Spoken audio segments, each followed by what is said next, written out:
Tudo bem, pessoal? Bem-vindos ao 3D Concursos. Sou o professor Giovanni Pacelli, professor das disciplinas de Orçamento Público e Contabilidade Pública, aqui no 3D.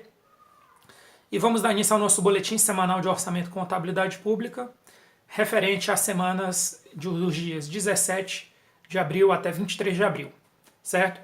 Então a gente vai seguir o seguinte roteiro. Primeiramente eu vou falar sobre as dicas dessa semana que passou. Depois eu vou falar sobre a zoeira orçamentária área contábil, vai ser o segundo bloco. E no terceiro bloco eu vou trazer as últimas novidades que ocorreram no site essa semana, projetos que foram lançados, certo? Inclusive materiais gratuitos, beleza? O primeiro bloco então, eventualmente eu vou olhar aqui o computador, a gente vai falar basicamente sobre as bases de mensuração do ativo. Então, nas últimas semanas eu optei por concentrar dicas nas bases de mensuração do ativo, certo? E a gente concluiu essa semana essas bases. Então as bases de mensuração do ativo são o custo histórico, certo? O valor de mercado, o valor em uso, o custo de reposição e o preço líquido de venda. Sobre o custo de reposição, a dica que eu tenho para dar, que foi tratada essa semana, é que você não pode confundir custo de reposição com custo de reprodução. O custo de reprodução é aquele ativo idêntico ao valor anterior, ao ativo anterior, com as mesmas características. E quando a gente fala de custo de reposição, eu quero, na verdade, um ativo que consiga me gerar benefícios similares àquele ativo que eu tinha antes. Então não precisa ser o mesmo bem, basta ser um bem similar. E sobre o preço líquido de venda, seria o valor do ativo, certo? Que você consegue vender, alienar, depois de deduzir todos os custos necessários para a venda. Então, por exemplo, você quer vender uma máquina, mas para você vender aquela máquina, você vai precisar fazer uma licitação, você vai precisar desinstalar aquela máquina para que ela consiga realmente ser movimentada e transportada para quem vai comprar, porque quem vai comprar pode querer a máquina já no local dela, entendeu? Então, nesse caso, você vai ter que considerar os custos relacionados ao procedimento de licitação e aos custos de desinstalação ou desmobilização do ativo, certo? Nesse preço líquido de venda. Uma coisa que eu achei interessante na estrutura conceitual e no manual de contabilidade aplicada ao setor público, 7ª edição, é que você tem o preço líquido de venda, você tem o valor de uso e você tem o custo de reposição.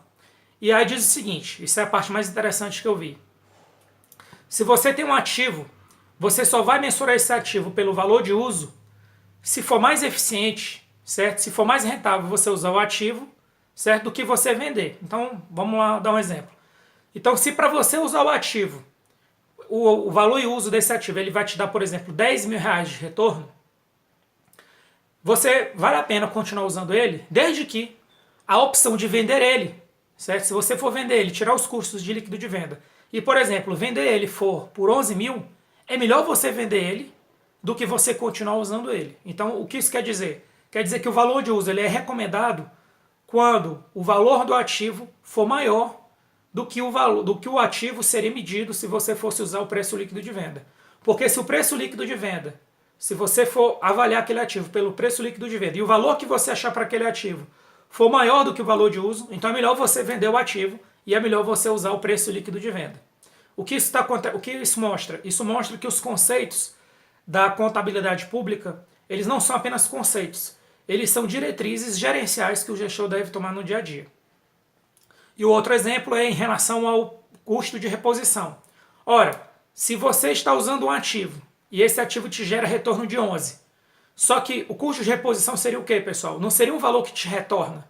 O custo de reposição é o valor que você pagaria para substituir aquele ativo. Mas veja bem, se aquele ativo ele te dá um retorno de 11, e se para você substituir aquele ativo você precisa desembolsar 12, é melhor você continuar usando o ativo. Por quê?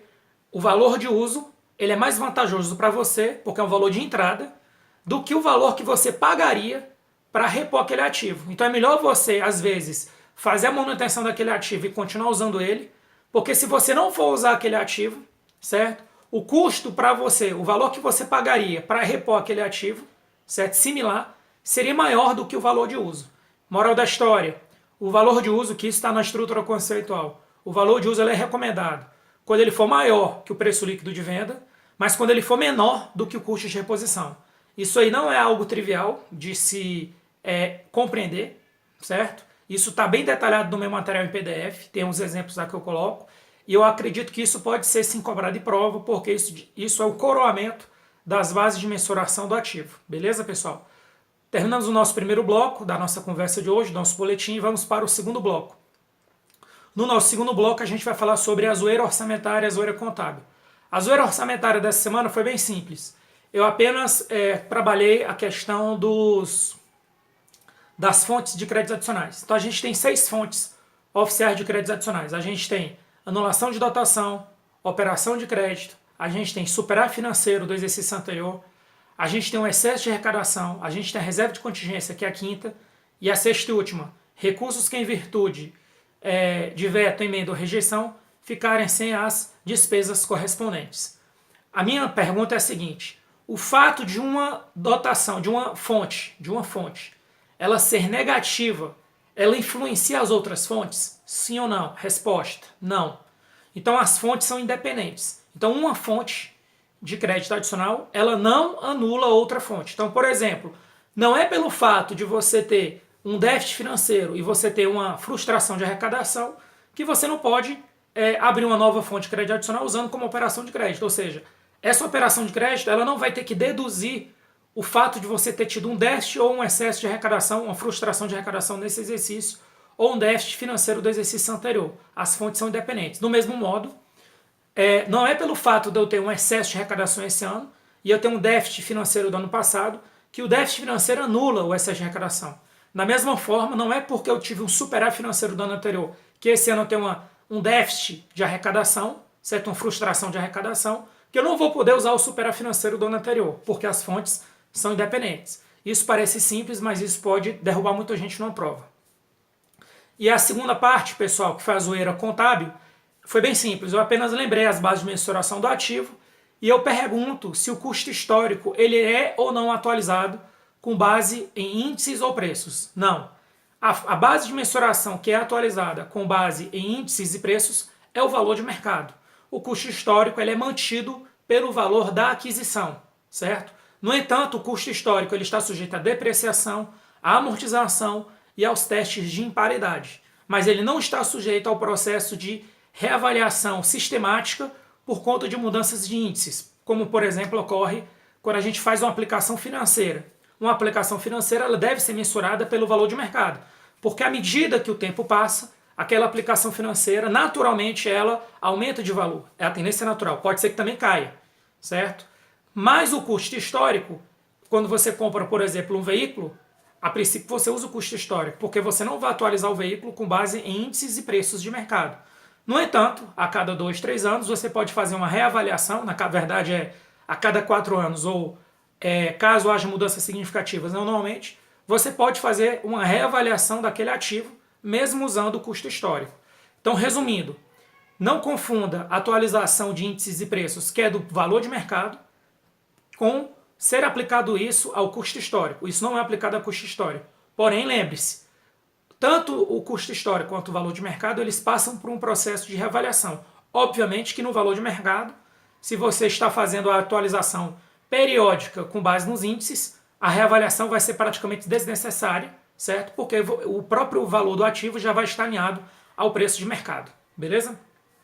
E o meu terceiro e último recado de hoje é o seguinte. Primeiro, essa semana a gente fez 2 sorteios, certo? O primeiro sorteio, a aluna que ganhou foi a Liliane. Ela ganhou o curso de estudos de caso, de orçamento e contabilidade pública. São 15 estudos de caso comentados com base em provas anteriores. E ao final, eu coloco à disposição do aluno 2 estudos de caso que eu elaborei para o aluno se testar, certo? E o segundo sorteio que teve, foi um desafio na verdade, foi um desafio relacionado à contabilidade pública. Então, o 3D Concursos, na pessoa do professor Pacelli, que sou eu que vos fala, a gente concluiu essa semana todas as aulas de contabilidade pública. Então, o nosso curso foi o primeiro curso do Brasil em sites de concurso que disponibilizou aos seus alunos, de forma pioneira, de forma vanguardeira, certo? Todas as aulas em vídeos e em PDF, totalmente atualizadas para os seus alunos. Ou seja, não existe nenhum site no Brasil até agora, nessa data de hoje, com os cursos totalmente atualizados. Isso mostra que o nosso compromisso com o aluno é real, mas é para dizer, isso é propaganda fajuta, tal. O que é que eu fiz? eu fiz um desafio. Então, se um aluno, teve 2 semanas para isso, se um aluno nessas 2 semanas que passaram, ele encontrasse algum outro site no Brasil com os cursos atualizados antes do meu, certo? Esse aluno automaticamente ganharia um curso. Infelizmente, ou felizmente para mim, né, infelizmente para os alunos que procuraram, nenhum aluno encontrou. No entanto, mesmo nenhum aluno encontrando, o aluno ele deixava um registro que ele procurou e ele não achou. Então tiveram 42 alunos que procuraram e não acharam nenhum curso, certo? Atualizado igual ao meu, em tempo hábil, certo? E esses alunos concorreram ao sorteio. Desses 42 alunos, o aluno Ícaro, certo? Ganhou o sorteio, certo? Porque ele foi o número sorteado lá do aplicativo que eu usei. E ele ganhou porque ele pesquisou, não achou, e dentre os 42, dentro da lista do sorteio, ele foi o privilegiado e ele já está com o curso disponível.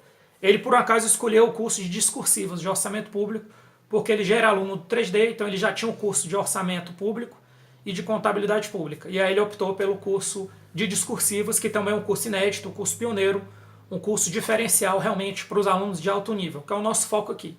A gente pensa exatamente nos alunos que realmente vão passar na prova, certo? Então a gente está preocupado realmente em fazer a diferença para esses alunos. E aí, para concluir, eu vou falar isso ao longo das outras semanas, mas está aberto o curso avançado de questões objetivas de orçamento e contabilidade pública. Vão ser 14 aulas.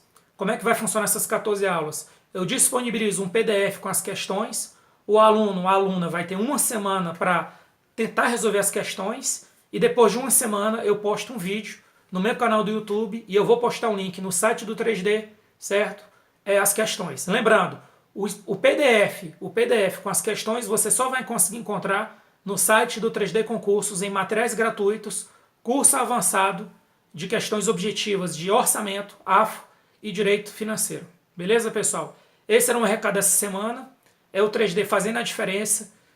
O último recado, se alguém precisar de algum curso para qualquer concurso do Brasil de orçamento ou contabilidade pública, entre em contato conosco, porque o nosso curso regular ele já está totalmente alinhado com as 4 grandes bancas, FCC, FGV, CESP, ESAF.